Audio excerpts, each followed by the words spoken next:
Minister Ong Ye Kung.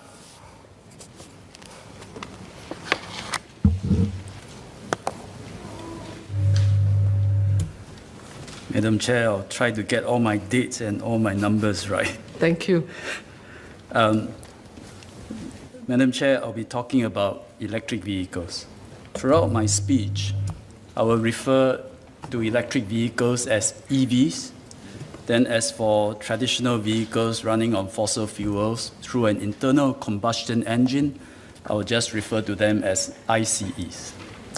So let me start with Professor Koh Lim Pin's question, which is the net carbon savings due to transition from ICEs to EVs. There is a net carbon abatement by switching from ICEs to EVs, even if the electricity is generated by fossil fuels. In Singapore, where most of our power is generated from natural gas, the net carbon savings by switching from ICEs to EVs is about 50%. You halved it. So today, in aggregate, vehicles on the whole emit about 6.4 million tons of CO2 equivalent per year. And if a subset of light vehicles all ran on electricity, the total net carbon abatement would be about 1.5 to 2 million tons per year of CO2 equivalent per year. So this abatement is about 4% of our total annual emissions. So not insignificant. Hence, the Green Plan includes a push for EVs. We have a 2040 target to phase out ICEs and have all vehicles run on cleaner energy. And to realize this vision, and given that COEs for cars last for 10 years, we will require from 2030 all new car and taxi registrations to be of cleaner energy models. So they can be electric, they can be hybrid, hydrogen fuel cell cars, etc. So as these technologies are evolving rapidly, we will monitor developments closely and finalize the definition of registrable models well before 2030. To further pave the way for greener vehicles, we will also cease new diesel car and taxi registrations from 2025. So as we know, diesel cars emit PM 2.5, and they are even more pollutive. Several members have asked what steps will be taken to encourage the take-up of EVs in Singapore and meet these targets, 2030 and 2040 targets. Some members have asked whether there are further interim targets. So we used to have a 2040 target. We just set a 2030 target. So give us some time. And we gather momentum. Maybe we can have more interim targets. For now, it's just these two. I think three aspects will make a difference: taxes, regulation, and charges. Let me talk about them in turn. First, vehicle taxes. The objectives of the COE system and upfront vehicle ownership taxes, such as the ARF, additional registration fee, are mostly to manage congestion, to which there is no difference between ICEs and EVs. Therefore, it is not appropriate to waive all or almost all vehicles on electric cars, as suggested by Dr. Lim Wee Kiat, Mr. Ang Wei Neng, Mr. Lim Biao Chuan. Technological advancement is narrowing the price differential between ICEs and EVs rapidly. Experts think price equalization will happen in 2025 or earlier. To give members an illustration, in 2010, the main cost of an EV is in the battery. In 2010, the cost is about US $1,000 per kilowatt of battery power. By now, it is about $140. So fall from, in 10 years, $1,000 per kilowatt hour to about $140. And experts feel that when it reaches about $100 per kilowatt hour, that is the tipping point when there will be price equalization between EVs and ICEs. But in the meantime, while the prices are falling, we will offer tax incentives to EV owners. We introduced the EV Early Adoption Incentive this year, and together with the Enhanced Vehicular Emission Scheme, the cost of owning an electric car can be lowered by up to $45,000.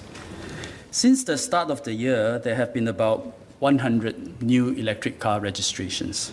Small number, but we will ramp it up. Many mass market electric car buyers still cannot benefit from the full $45,000 rebate because there's a minimum payment of $5,000 for the ARF. So to enable mass market electric cars to benefit from the full rebate, we will remove the $5,000 minimum ARF. As for road tax, it's a more complicated matter. We just implemented a significant downward revision for electric cars from 1st January this year. For certain models, the reduction is significant, as much as 40%. Notwithstanding this, we decided to review the matter further, and let me explain why. A large part of road tax is a luxury tax, but luxury is subjective and hard to measure. So for a long time, we have been using engine capacity as a proxy for luxury. So the bigger the engine, the bigger the car, the higher the road tax. The same approach can be applied to electric cars. They do not have engine capacity, but we can design the road tax schedule based on propulsion power measured in kilowatt hour as a proxy for luxury. Then we should set the electric car road tax schedule such that electric and ICE cars with roughly the same look, feel, and level of luxury are subject to the same road taxes. And this is inherently subjective, a subjective exercise, and wouldn't be very scientific. But it reflects the policy objective, which is that a large part of road tax is the luxury tax. And if we take that approach and we then eyeball through all the models of ICE and electric cars using their prevailing road tax schedules, we find that for the small and medium electric and ICE cars, their road taxes are quite comparable. But for the larger cars, they are a little bit off. To illustrate, let's compare a 105 kilowatt MG EV, that's the most popular EV in Singapore now, and a 1,800cc Renault Megane. Both are medium-sized family cars. Both are subject to similar annual road taxes of around $1,000. But for the slightly larger mass market segment cars, it becomes a bit off. To illustrate again, a 150 kilowatt Hyundai Kona electric SUV is subject to about the same road tax as a 2,000cc Audi Q5 or Q7. But I think members will agree with me, the level of luxury between the two models is quite different, but same road tax. Similarly, an entry model of a Tesla, which is the 225 kilowatt Tesla Model 3, and a 3,000cc Porsche Cayenne is subject to about the same road tax, so also a little bit off. This problem exists because we have thus far linked the road tax schedules of electric and ICE cars by propulsion power, so quite scientific. And hence, we have inadvertently penalized the more power-efficient electric cars. To address this, we will adjust the road taxes further for electric cars in the 90 to 230 kilowatt band. With your permission, Madam Chair, may I ask the clerks to distribute a handout showing the current and new electric car road tax schedules? Yes. I've been reminded by the clerk to tell members that you may also access these materials through the SG Parliament MP mobile app. That will save paper. So we will merge the current electric car road tax bands of 30 to 90 kilowatts and 90 to 230 kilowatts, merge them into one band, and subject them to the current road tax formula of the lower band, the 30 to 90 kilowatt band. Long and short of it is we will bring down the road taxes of electric cars in the upper band. Using the examples earlier, a Hyundai Kona Electric will see its annual road tax fall from about $1,400 to $1,100. That of a Tesla Model 3 will drop from $2,300 per year to $1,500. And this will make their road taxes comparable to ICE models with a similar look and feel. Some car enthusiasts have observed that for big electric cars, those 230 kilowatts, 300 kilowatts, the road tax schedule is also a bit off. To illustrate, some have told me an electric Porsche Taycan is subject to significantly more road tax than a Porsche Cayenne. I acknowledge the concerns, but these are all big luxurious cars, and I prefer to leave them alone for now. What is important is that we have now established the principles and policy for charging road tax on electric cars. As more models emerge, we will review the road tax schedule further with a view not to overcharge electric cars vis-à-vis ICE cars. The second area of work is to improve our regulations and standards. With your permission, Madam Chair, may I show an illustrative slide on the LCD screens, please? Go ahead.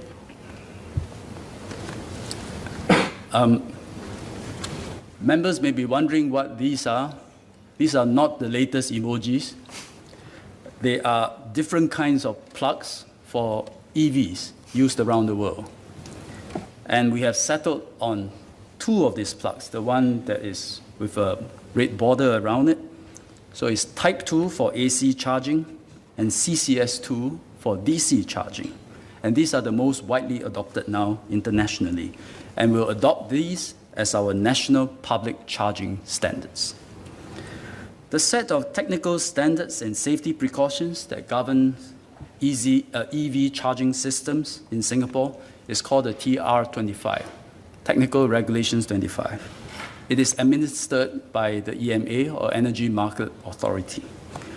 To give dedicated focus to this work, we will amend legislation to transfer the role of regulator of EV charging systems from EMA to LTA.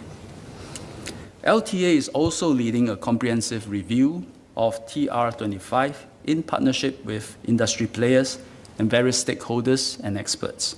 We expect the review to be completed by end of this year.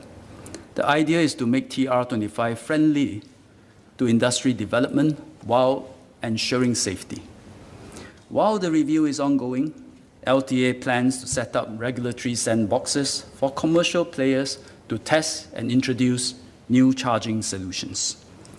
It is very important that we get this right because it will determine the level of private sector involvement in finding solutions to build up the infrastructure and drive EV charging and adoption.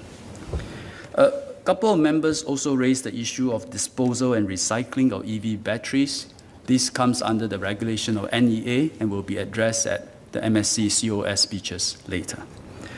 But this leads us to the third point, which is how to expand the EV charging network, and is a point raised by several members. We are doubling our 2030 targets from 28,000 to 60,000 by 2030. This comprises 40,000 in public car parks and 20,000 in private premises. If we assume 1/3 of our cars are EVs by 2030, this translates to a EV to charging point ratio of 5:1. 5:1.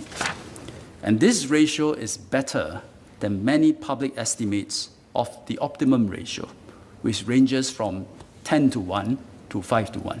We're aiming for 5:1 by 2030. The key to unlocking more charging facilities is not to insist on high-powered of fast charging, because that would require a major upgrading of almost all the power substations and the grid infrastructure all over Singapore, as envisaged and raised by many members. It would be costly, time-consuming, stall the development and expansion of charging infrastructure, and severely impede the adoption of EVs. I understand why members like Mr. Ong Ye Kung wants charging to be faster. Given the choice, I think we all want charging to be faster, but the cost will be immense. And I think for most drivers, the deterrent to switch to EVs for now is the sheer lack of charging points. We can move much faster in making charging points available if we accept that for most users, instead of high-powered fast charging, slow or overnight charging is actually all right. In US, Europe, Japan, EV users predominantly use slow charging. With fast charging, and they define it as 22 kilowatts and above, is estimated to account for 10 to 20% of charging demand. So this requires drivers to change our habits. Drivers are used to a very quick visit to the petrol kiosk, pump, buy a drink, and go. And so a mindset shift is required. But after all, we are used to patiently charging all our electronic devices, whether they are smartphones, smartwatches, or laptops, while we sleep or while we are in office doing work. It will be the same for EVs. For this mindset shift to happen, we will need to make chargers available and accessible. The average electric car now it has a range of 400 to 500 kilometers typically, but it is increasing. That should require a typical user to fully charge about once every 5 days. Not every day, once every 5 days. And so charging points will need to be shared, with different drivers charging on different days and at different times, especially in public car parks. That way, we will be able to minimize electrical infrastructure upgrades. We can tap on the spare electrical capacity in all our public car parks and install charging points as quickly as possible. And where the infrastructure supports it, or where we decide to selectively upgrade the infrastructure, fast chargers can then be installed. And today we can already find fast chargers in certain petrol kiosks, shopping malls, industrial and commercial premises. As for fleet operators, P2P operators, for example, and in response to Mr. Xie Yaoqian, about 60% of our taxis are already petrol hybrids. Our car fleet operators are committed to 100% cleaner energy fleets by 2040. But unlike typical car users, fleet operators will need fast charging in order to support their business operations. Mr. Ong Ye Kung mentioned charging farms. It's not far-fetched. It's not far-fetched. And these are issues the government and fleet operators will need to sit down, discuss, and try to work out. But let me say this. Fleet operators will need to be prepared to invest in building up the infrastructure to support their operations. They can amortize the investments over many vehicles, over many years of operations. Cost of electricity will very likely still work out much cheaper than petrol or diesel now. Now, how do we go about installing charging points? Where do we start? Mr. Lim Biao Chuan and Mr. Xie Yaoqian suggested, and as they suggested, we plan to make it mandatory for car parks in HDB towns, private residences like condominiums and commercial buildings to cater sufficient electrical capacity to support EV charging and ensure that a minimum number of charging points is installed. But, there's a big but, we can only do this for new developments or developments undergoing major changes. As for existing car parks, if they are in public housing estates, public sector agencies such as HDB or URA will drive the installation.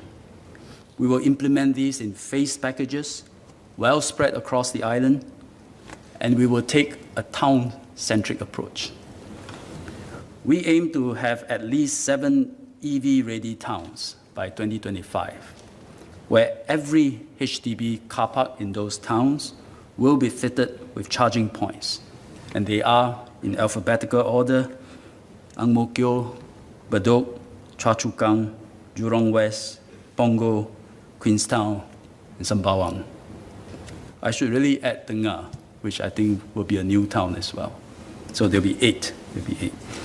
By the 2030s, we will strive to make every HDB town an EV-ready town.